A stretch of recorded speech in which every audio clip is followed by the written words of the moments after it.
Hello, AP Chemistry students. We're now at Unit 4, Part 3, which is going to be an intro to titrations. This is going to cover section 4.6 and conclude all of the topics for Unit 4.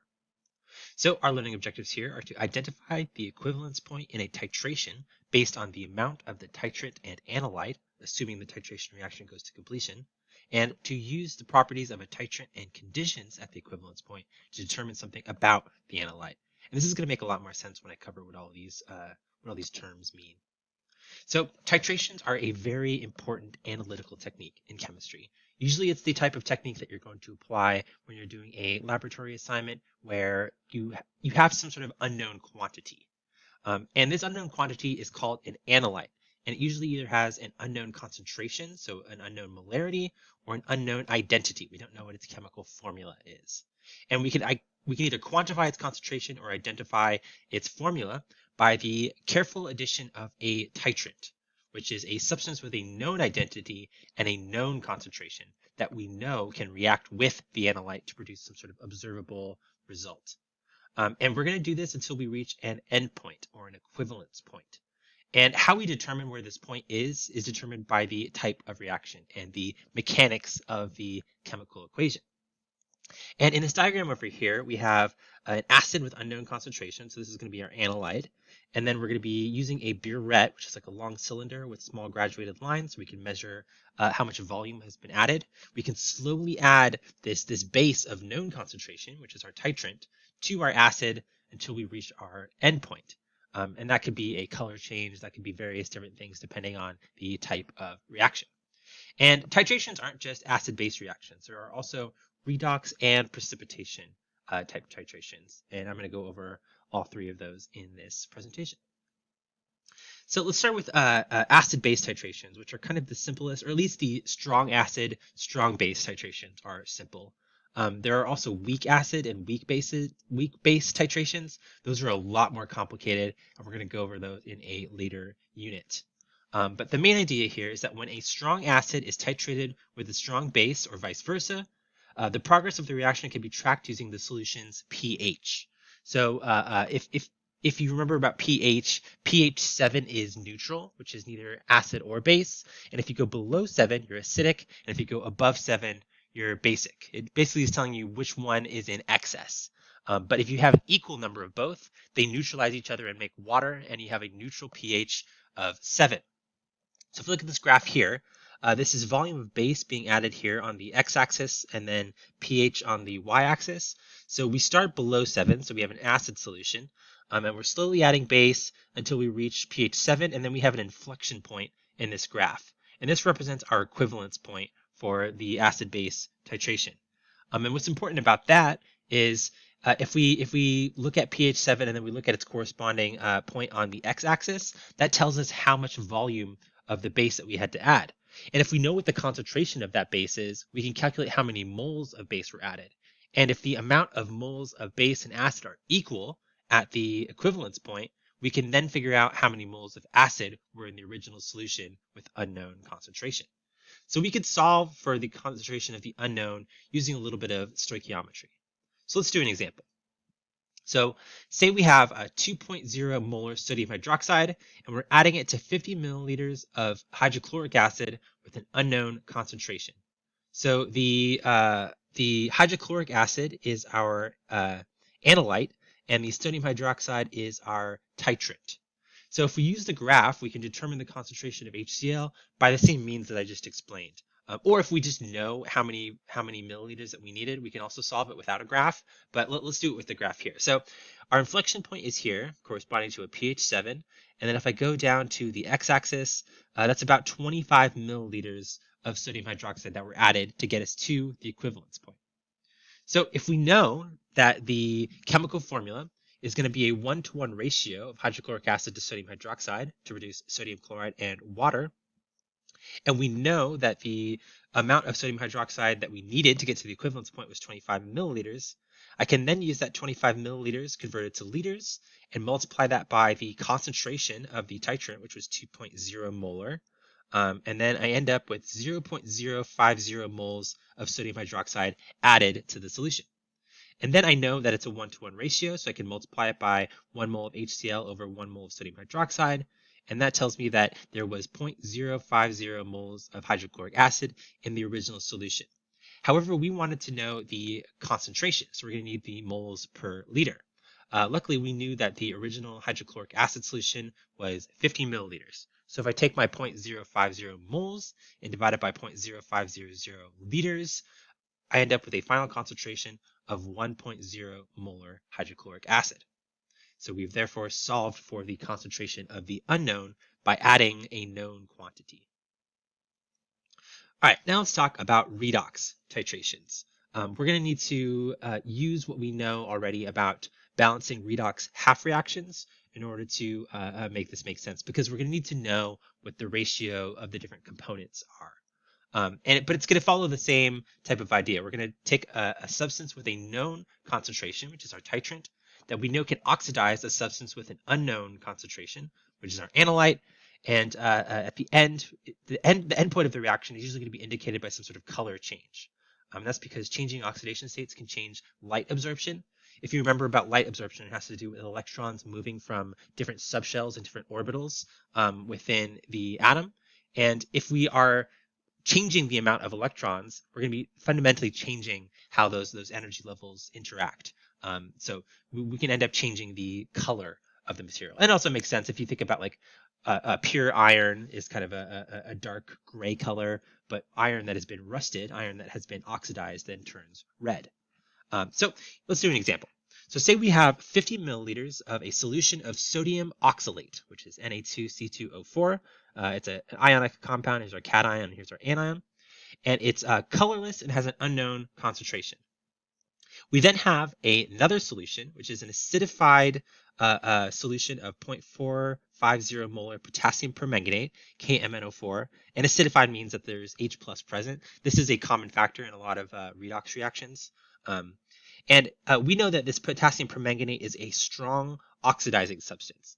So what that means is that the permanganate is going to be doing the oxidizing, which means it itself is going to be reduced. And if we're mixing it with sodium oxalate, we can assume that that is going to be the compound that is oxidized.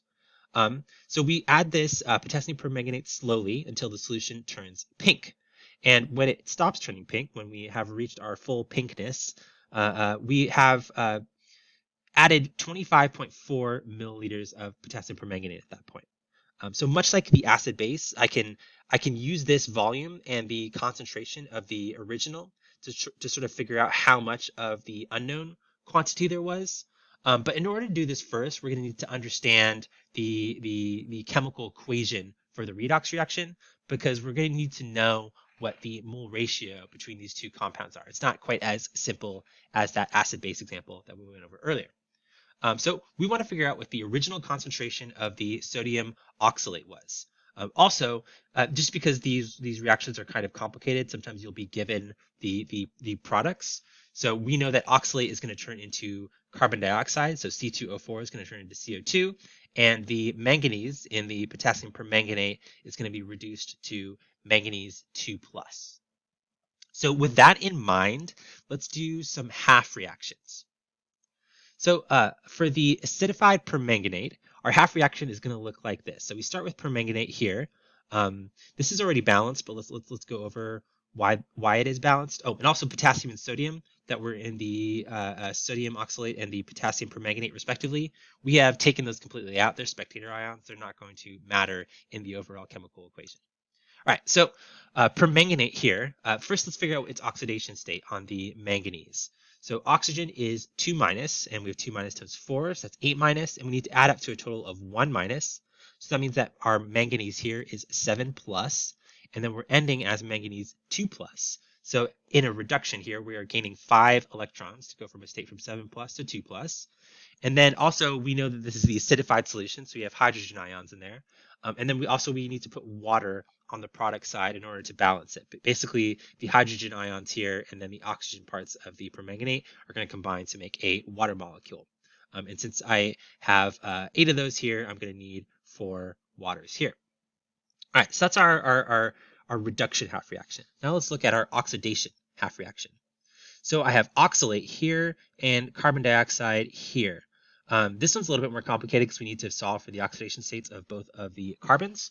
But in this case, we have a 2 minus on the oxalate ion. So I have 2 minus also for the oxygen times 4. That's 8 minus. It needs to add up to a total of 2 minus.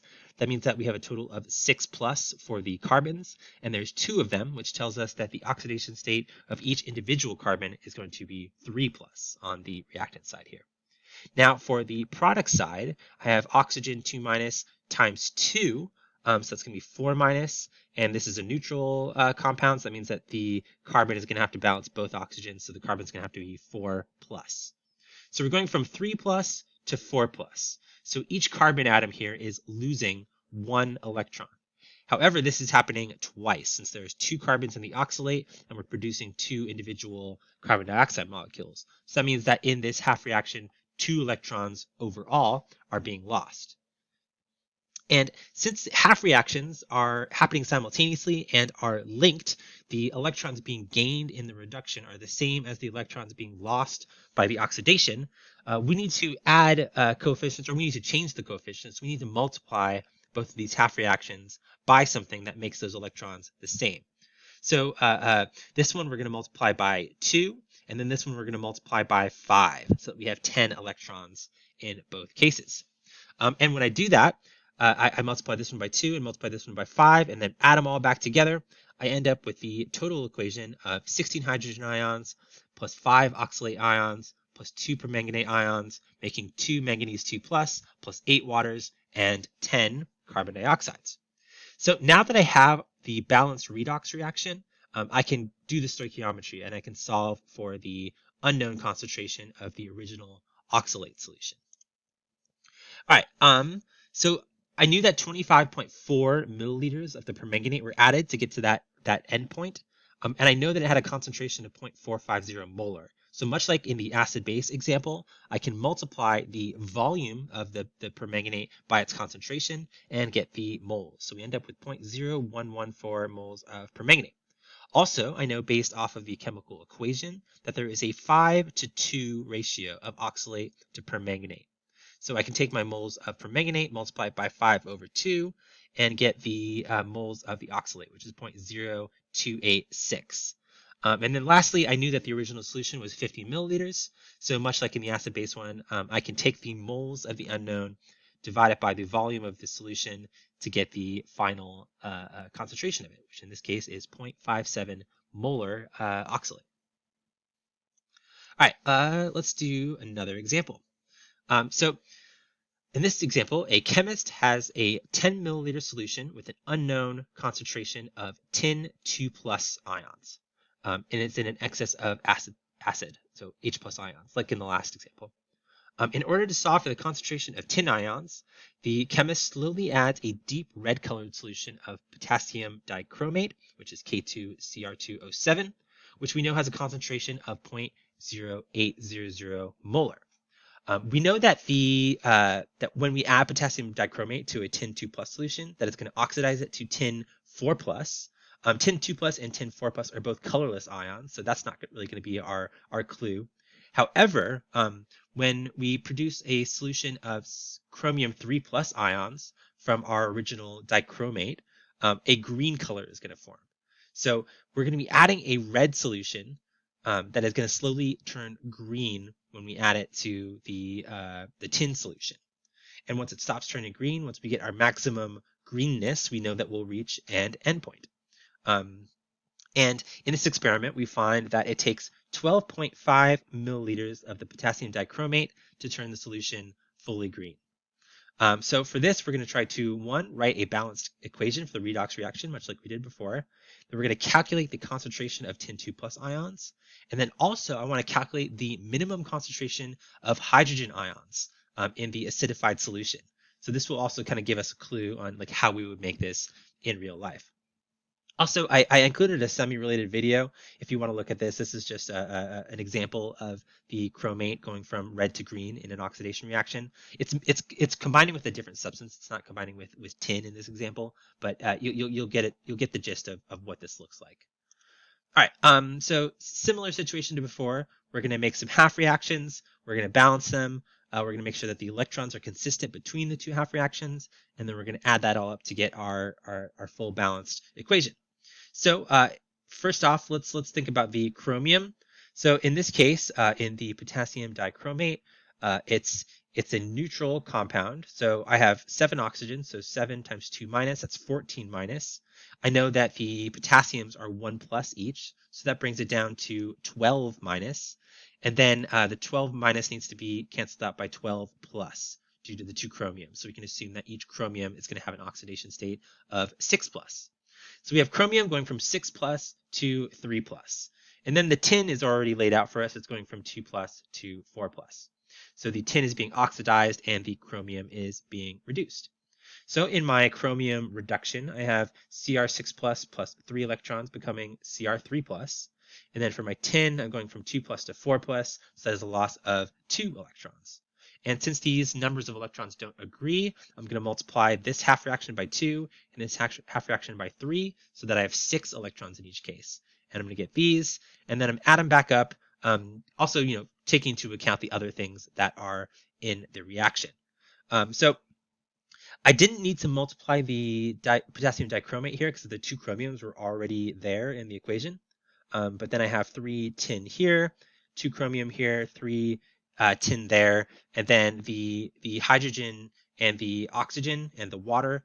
I just balanced all of those, knowing that there was 7 oxygens here, which means I need 7 waters there, and then 7 times 2 hydrogens, I'm going to need 14 hydrogens there. All right, so now I have the balanced chemical equation, so now I can do the stoichiometry part of it and calculate the concentration of the tin 2 plus ions.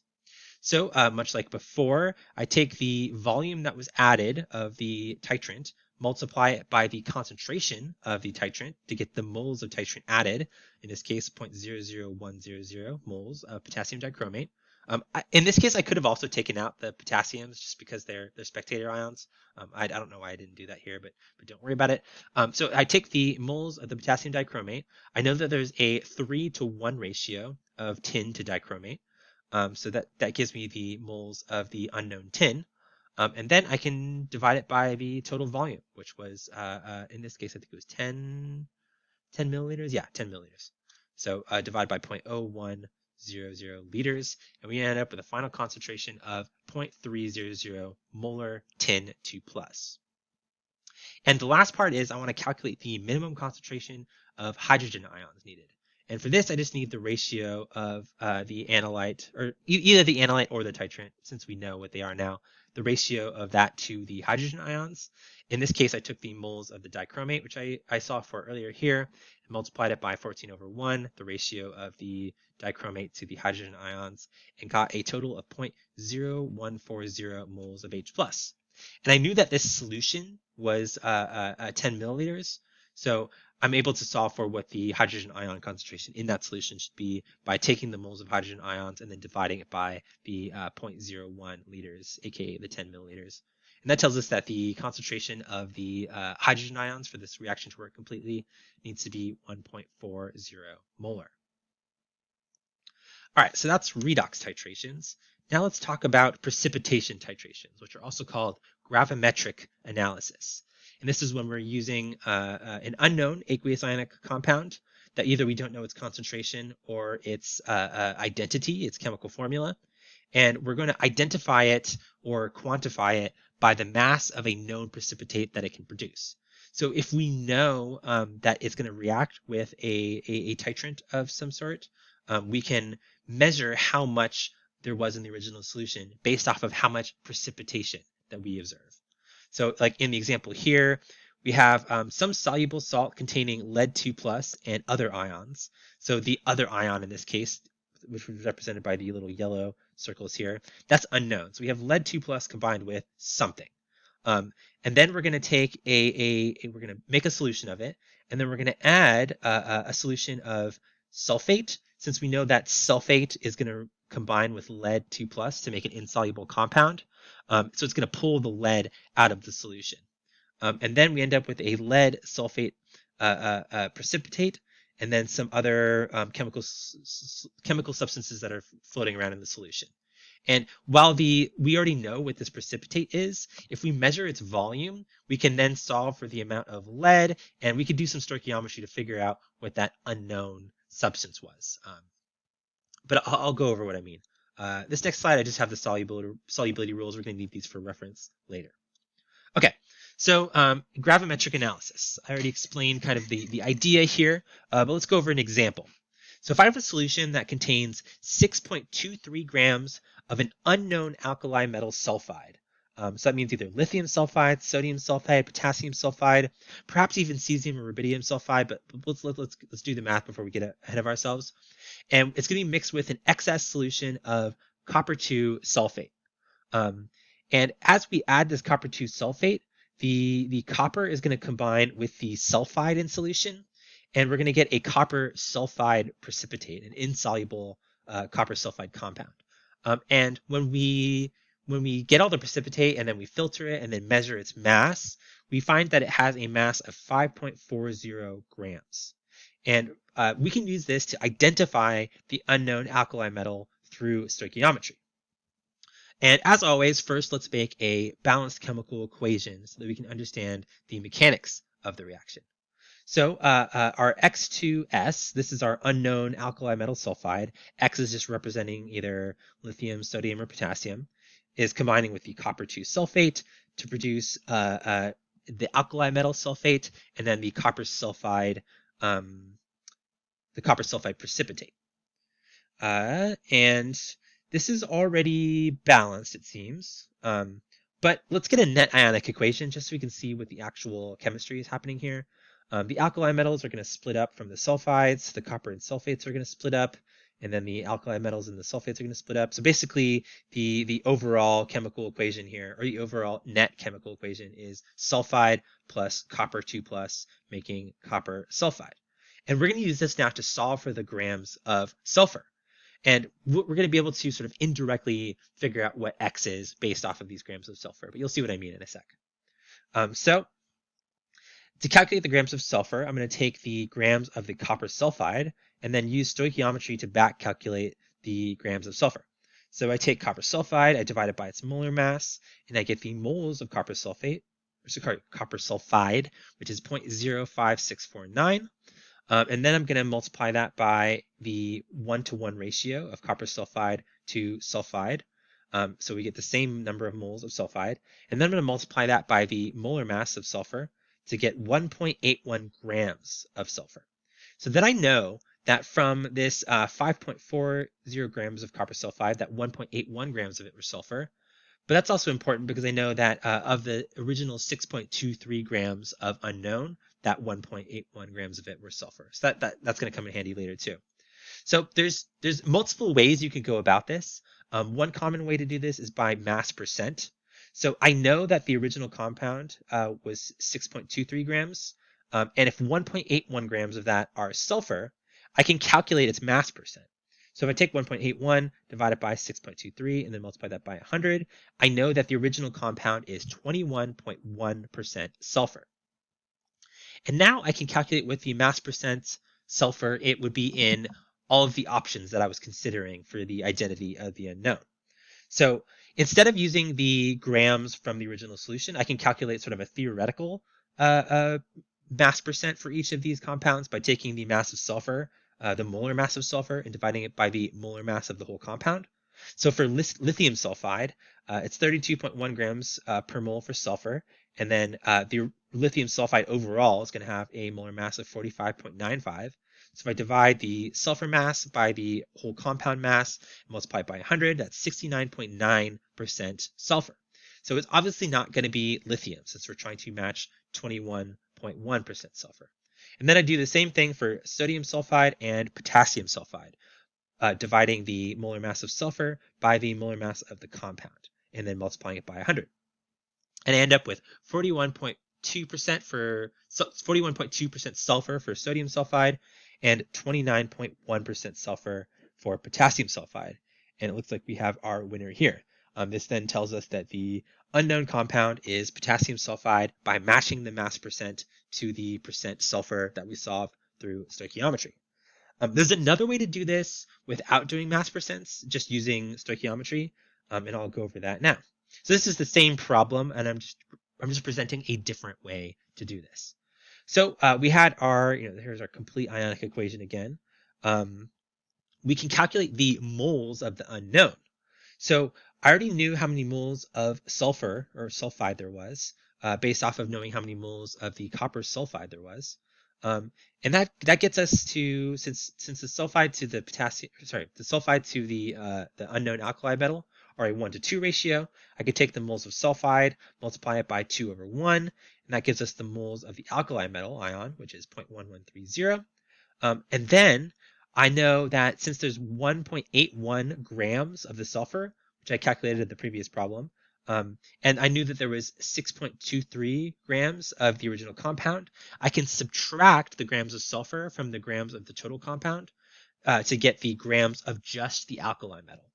And if I have the grams of the unknown alkali metal and I have the moles of the unknown alkali metal, I can divide the grams by the moles to calculate its molar mass. So 4.42 grams of the X divided by 0.1130 moles of the X, that gives us 39.1 grams per mole. And if I compare the molar masses of potassium, lithium, and sodium, we'll find that 39.1 is closest to potassium. And just as a clarification, I've had students ask me this before, but like, oh, but it's X2 here, so why didn't you divide this by 2? And that was already taken care of in the mole ratio here when we considered that there was a 1-to-2 ratio of X to S here. All right, let's do another practice. So say we had a bone that had a bunch of calcium in it, and we dissolved it in hydrochloric acid, resulting in a calcium chloride solution. And then we're going to add a excess of potassium oxalate to 75 milliliters of this bone solution, this calcium chloride solution, to precipitate out all the calcium as calcium oxalate, which is an insoluble compound. And then we want to know what the molarity of the calcium chloride in the original solution was, in the dissolved bone solution. But we do this by knowing that there is 1.042 grams of calcium oxalate precipitation collected. So this is kind of like the last one. We have an unknown quantity that we're trying to identify through precipitation, but in this case, we're trying to get the concentration of the unknown rather than the original solution's identity. We already know what the original solution is. It's calcium chloride. But we can apply similar techniques, or at least stoichiometric techniques. All right, so first let's start off with a balanced chemical equation. So we have calcium chloride reacting with potassium oxalate, which is going to be K2C2O4. And then we're going to produce calcium oxalate and potassium chloride. And since calcium is 2 plus and potassium is 1 plus, we're going to need to balance that. We're going to need 2 KCl's here. And then to figure out the molarity of the calcium chloride, we need to figure out how many moles are contained within the 75 milliliters of the original solution. So we know that since we collected 1.042 grams of the calcium oxalate precipitate, we can turn that into moles and then use the mole ratio. So I have, 1.042 grams of calcium oxalate. I divide that by the molar mass of calcium oxalate and get 0.0081343 moles of calcium oxalate. And then I know that there's a 1-to-1 ratio of calcium oxalate to the calcium chloride. And that gives me the same amount of moles of calcium chloride. And then since I knew that the original volume of the solution was 75 milliliters, I could take those moles of calcium chloride and then divide it by the total volume, which gives us a final concentration of 0.0108 molar calcium chloride. And that is all I have to talk about today. So we covered acid-base titration stoichiometry, we covered redox stoichiometry, or redox titration stoichiometry, and precipitation titration stoichiometry. And I will see you in Unit 5.